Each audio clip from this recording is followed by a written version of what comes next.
Address of the President to members of the Senate and of the House of Commons in the House of Commons Chamber, Ottawa, Canada, May the 17th, 1961.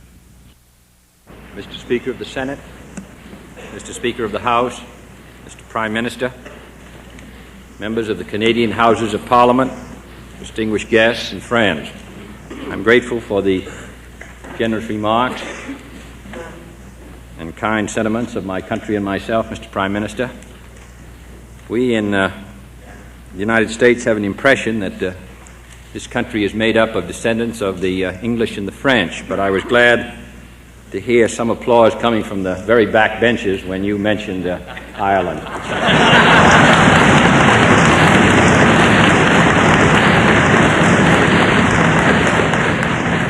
I'm sure they're making progress forward.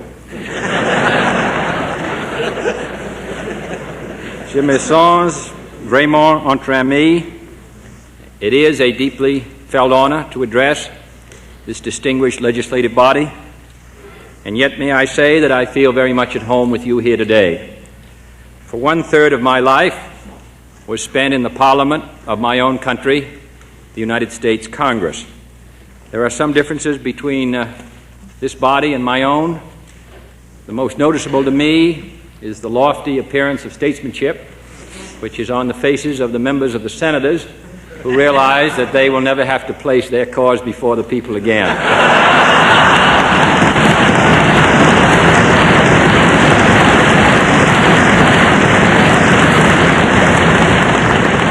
I feel at home also here because I number, in my own state of Massachusetts, many friends and former constituents who are of Canadian descent.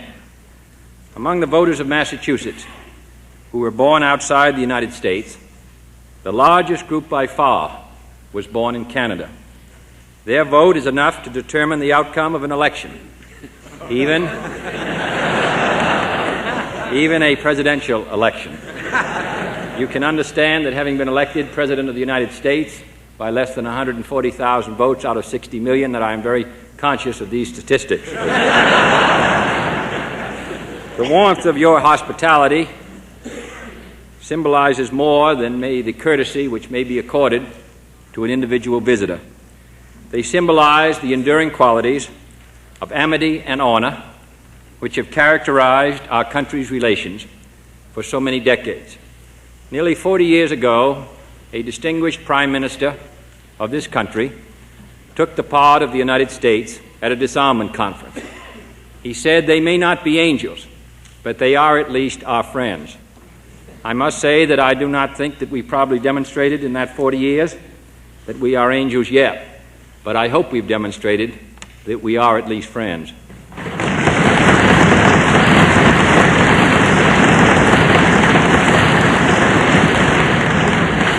And I must say that I think in these days, where hazard is our constant companion, that friends are a very good thing to have.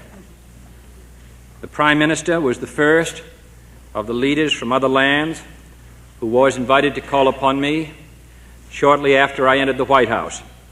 And this is my first trip, and the first trip of my wife and myself outside of our country's borders.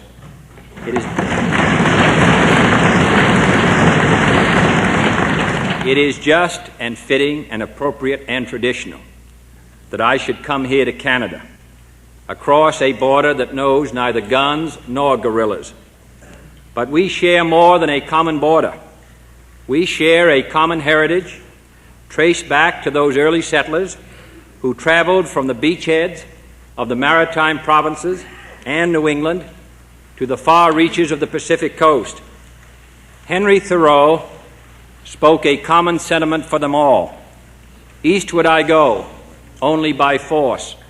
Westward I go free. I must walk towards Oregon and not towards Europe. We share common values from the past, a common defense line at present, and common aspirations for the future, our future, and indeed the future of all mankind. Geography has made us neighbors. History has made us friends. Economics has made us partners. And necessity has made us allies. Those whom nature has so joined together, let no man put asunder.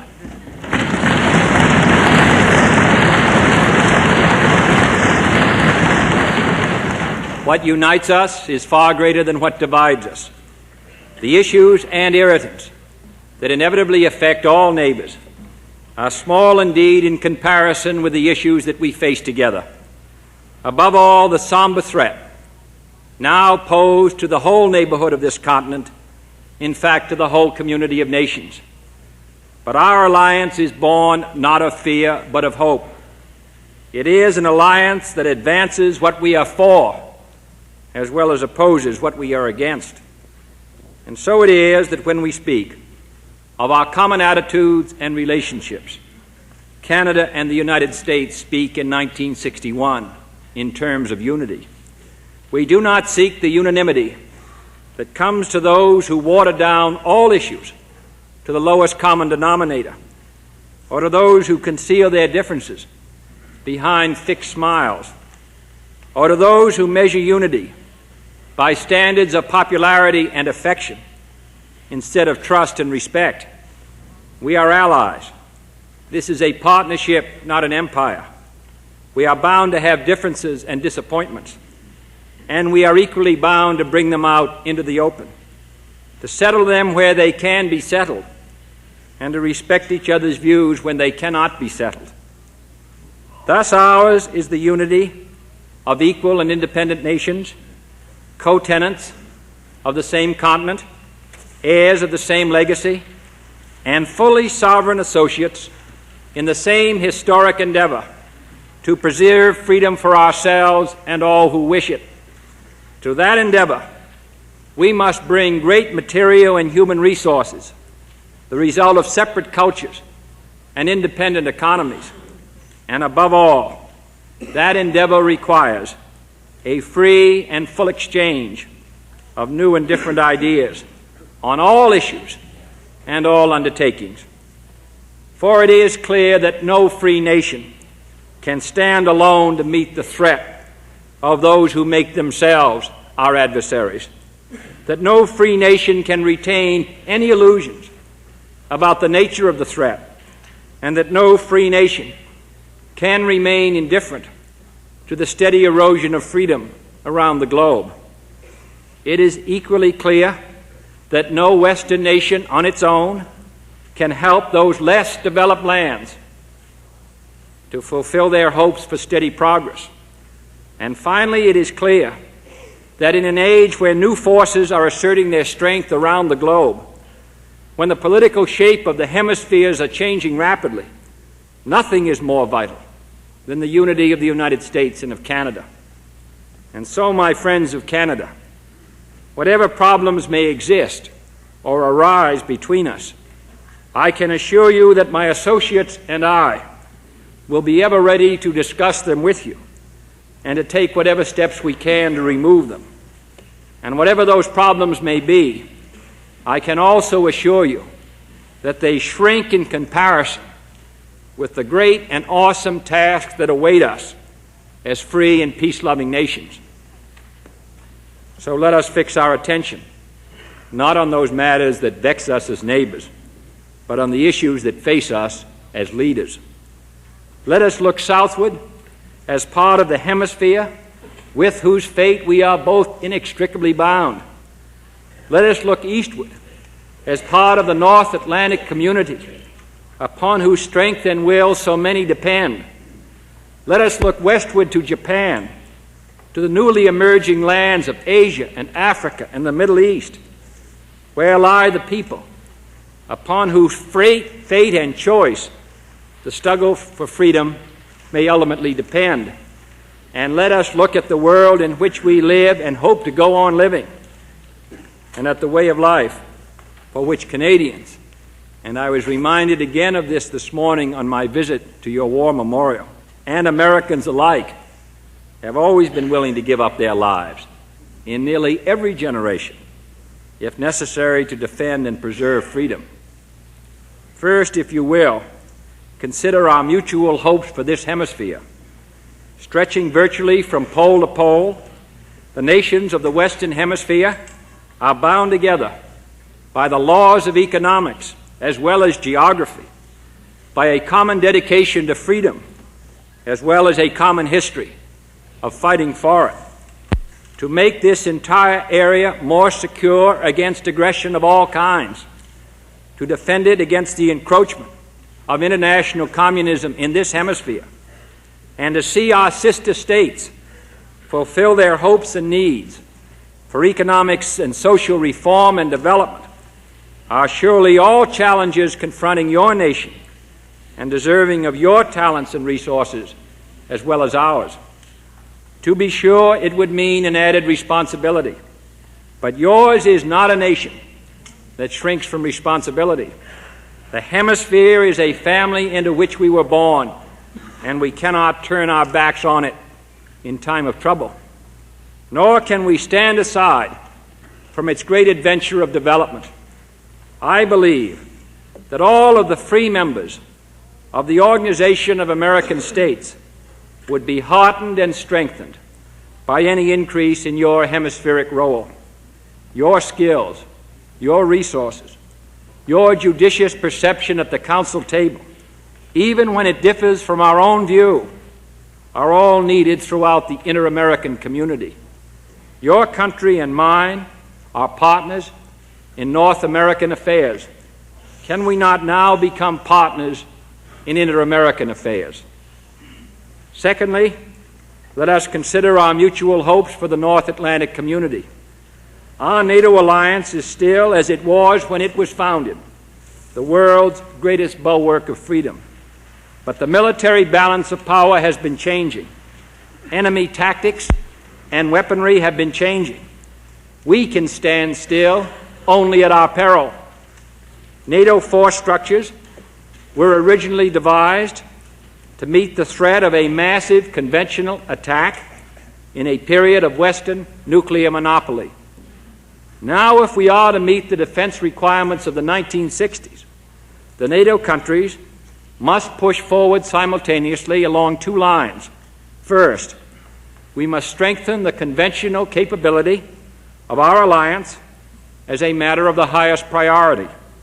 To this end, we in the United States are taking steps to increase the strength and mobility of our forces and to modernize their equipment. To the same end, we will maintain our forces now on the European continent and will increase their conventional capabilities. We look to our NATO allies to assign an equally high priority to this same essential task. Second, we must make certain that nuclear weapons will continue to be available for the defense of the entire treaty area, and that these weapons are at all times under close and flexible political control that meets the needs of all the NATO countries. We are prepared to join our allies in working out suitable arrangements for this purpose. To make clear our own intentions and commitments to the defense of Western Europe, the United States will commit to the NATO Command 5 and subsequently still more Polaris atomic missile submarines, which are defensive weapons, subject to any agreed NATO guidelines on their control and use, and responsive to the needs of all members, but still credible in an emergency. Beyond this, we look to the possibility of eventually establishing a NATO seaborne force, which would be truly multilateral in ownership and control. If this should be desired and found feasible by our allies, once NATO's non-nuclear goals have been achieved. Both of these measures, improved conventional forces and increased nuclear forces, are put forward in recognition of the fact that the defense of Europe and the assurances that can be given to the people of Europe and the defense of North America are indivisible, in the hope that no aggressor will mistake our desire for peace with our determination to respond instantly to any attack with whatever force is appropriate, and in the conviction that the time has come for all members of the NATO community to further increase and integrate their respective forces in the NATO command area, coordinating and sharing in research, development, production, storage, defense, command and training at all levels of armaments. So let us begin. Our opponents are watching to see if we in the West are divided. They take courage when we are. We must not let them be deceived or in doubt about our willingness to maintain our own freedom. Third, let us turn to the less developed nations in the southern half of the globe, those who struggle to escape the bonds of mass misery, which appeals to our hearts as well as to our hopes. Both your nation and mine have recognized our responsibilities to these new nations. Our people have given generously, if not always effectively. We could not do less, and now we must do more. For our historic task in this embattled age is not merely to defend freedom, it is to extend its writ and strengthen its covenant to peoples of different cultures and creeds and colors, whose policy or economic system may differ from ours, but whose desire to be free is no less fervent than our own. Through the Organization for Economic Cooperation Development and the Development Assistance Group, we can pool our vast resources and skills and make available the kind of long-term capital, planning, and know-how without which these nations will never achieve independent and viable economies, and without which our efforts will be tragically wasted. I propose further that the OECD establish a development center where citizens and officials and students and professional men of the Atlantic area and the less developed world can meet to study in common the problems of economic development. If we in the Atlantic community can more closely coordinate our own economic policies, and certainly the OECD provides the framework if we but use it, and I hope that you will join as we are seeking to join to use it, then surely our potential economic resources are adequate to meet our responsibility. Consider, for example, the unsurpassed productivity of our farms. Less than 8% of the American working force is on our farms. Less than 11% of the Canadian working force is on yours. Fewer men on fewer acres than any nation on earth. But free men on free acres can produce here in North America all the food that a hungry world could use, while all the collective farms and forced labor of the communist system produce one shortage after another.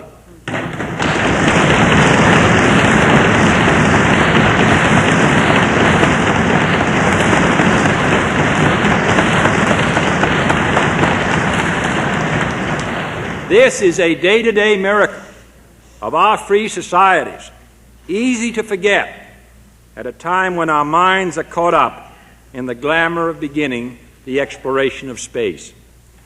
As the new nations emerge into independence, they face a choice. Shall they develop by the method of consent, or by turning their freedom over to the system of totalitarian control? In making that decision, they should look long and hard at the tragedy now being played out in the villages of communist China. If we can work closely together to make our food surpluses a blessing instead of a curse, no man, woman, or child need go hungry. And if each of the more fortunate nations can bear its fair share of the effort to help the less fortunate, not merely those with whom we have traditional ties, but all who are willing and able to achieve meaningful growth and dignity, then this decade will surely be a turning point in the history of the human family. Finally, let me say just a few words about the world in which we live. We should not misjudge the force of the challenge that we face, a force that is powerful as well as insidious, that inspires dedication as well as fear, that uses means we cannot adopt to achieve ends we cannot permit. Nor can we mistake the nature of the struggle It is not for concessions or territory. It is not simply between different systems. It is an age-old battle for the survival of liberty itself. And our great advantage, and we must never forget it, is that the irresistible tide that began 500 years before the birth of Christ in ancient Greece is for freedom and against tyranny.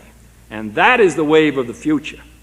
And the iron hand of totalitarianism can ultimately neither seize it nor turn it back. In the words of Macaulay, a single breaker may recede, but the tide is coming in. So we in the free world are not without hope. We are not without friends. And we are not without resources to defend ourselves and those who are associated with us. Believing in the peaceful settlement of disputes, in the defense of human rights, we are working throughout the United Nations and through regional and other associations to lessen the risks, the tensions, and the means and opportunity for aggression that has been mounting so rapidly throughout the world. In these councils of peace, in the UN Emergency Force in the Middle East, in the Congo, in the ICC Control Commission in Southeast Asia, in the 10 Nations Commission on Disarmament, Canada has played a leading, important, and constructive role. If we can contain the powerful struggle of ideologies and reduce it to manageable proportions, we can proceed with the transcendent task of disciplining the nuclear weapons, which shadow our lives, and of finding a widened range of common enterprises between ourselves and those who live under communist rule. For in the end, we live on one planet, and we are part of one human family. And whatever the struggles that confront us, we must lose no chance to move forward towards a world of law and a world of disarmament. At the conference table and in the minds of men, the free world's cause is strengthened because it is just. But it is strengthened even more by the dedicated efforts of free men and free nations. As the great parliamentarian Edmund Burke said, the only thing necessary for the triumph of evil is for good men to do nothing. And that, in essence, is why I am here today. This trip is more than a consultation, more than a goodwill visit.